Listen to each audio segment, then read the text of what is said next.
Pepperdine. This is Apolitical with Sienna Jackson. We're here to talk to you about Occupy L.A., the whole Occupy America movement, and what it really means for the students of Pepperdine and for the country.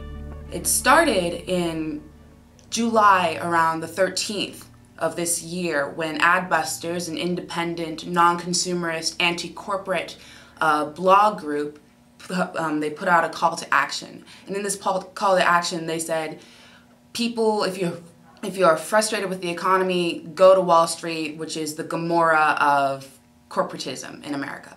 And since then, there has been a steady occupation of Wall Street, particularly in nearby Liberty Square and Zuccotti Park.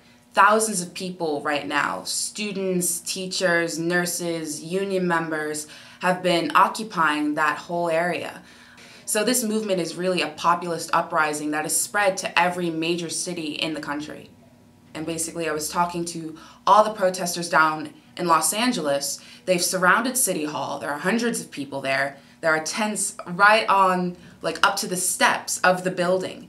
And while I was there, I spoke to a teacher. And this teacher had been laid off 3 weeks previous because his hours have been cut down to part-time at the school where he's teaching, and then he got fired for looking for full-time employment. And what is really unique about this movement is the level of education of the protesters themselves.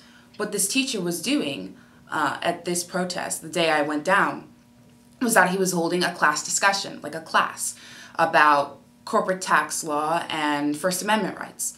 And it was just a really open public forum. He was there, a group of 20 to 25 protesters surrounded him, and were listening basically to this lecture.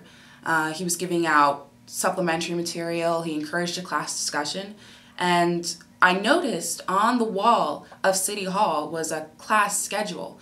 And basically from morning till night, they will have these public addresses on important issues of policy to make sure that the entire group is as educated about the issues as possible.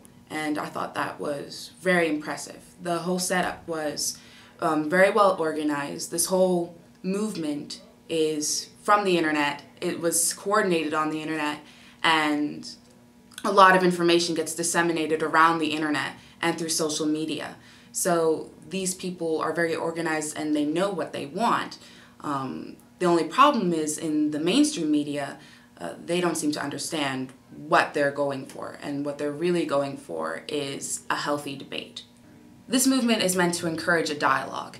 It is a call to action. It is a call for people to begin thinking smart about the economy and trying to come up with some substantial solutions to the current economic recession.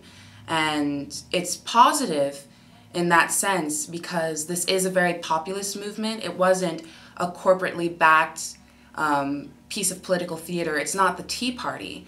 What we're seeing here is educated people who understand a lot of the problems that are going on in this country that want to affect a really substantial change.